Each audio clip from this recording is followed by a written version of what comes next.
I got so much motherfucking design on right now. Break it down, bring it back, make it clap. I got 3 old thoughts, new block, where that day. Bitches on my line, and you know. Assalamualaikum warahmatullahi wabarakatuh.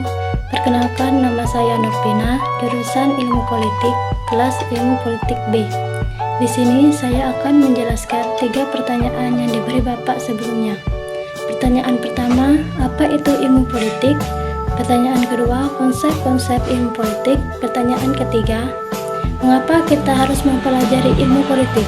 Baiklah, di sini saya akan menjawab pertanyaan itu. Pertanyaan pertama, apa itu politik? Politik adalah suatu cara seseorang dalam membuat suatu keputusan atau kehidupan berkelompok. Oleh karena itu, politik juga mengacu pada suatu cara membuat keputusan antar manusia sehingga mereka bisa hidup berdampingan atau berkelompok dalam suatu suku, kota, bahkan di negara. Ilmu politik merupakan suatu subjek yang bisa dimanfaatkan untuk manusia lebih mudah memahami apa itu politik. Selain itu, ilmu politik juga mempelajari tentang pemerintah dalam segala macam bentuk serta aspek-aspek yang ada di dalamnya. Pertanyaan kedua, konsep-konsep dasar ilmu politik. Konsep-konsep dasar ilmu politik ada 3. Yang pertama, masyarakat. Masyarakat ini biasanya berkaitan dengan sekumpulan orang-orang yang hidup di suatu wilayah dan biasanya memiliki tujuan hidup yang sama. Kedua, negara. Negara ini biasanya berkaitan dengan suatu wilayah atau batas-batas wilayah. Yang ketiga, kekuasaan.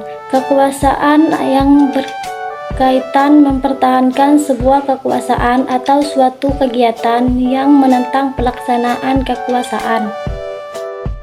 Pertanyaan ketiga, mengapa kita belajar ilmu politik?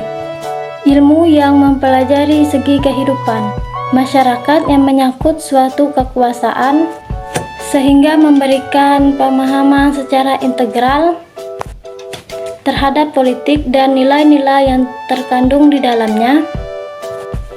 Jadi, kita itu harus memahami ilmu politik agar dapat mencapai kecerdasan politik atau bisa memahami apa itu ilmu politik. Baiklah, itu saja yang saya sampaikan. Saya akhiri. Wassalamualaikum warahmatullahi wabarakatuh.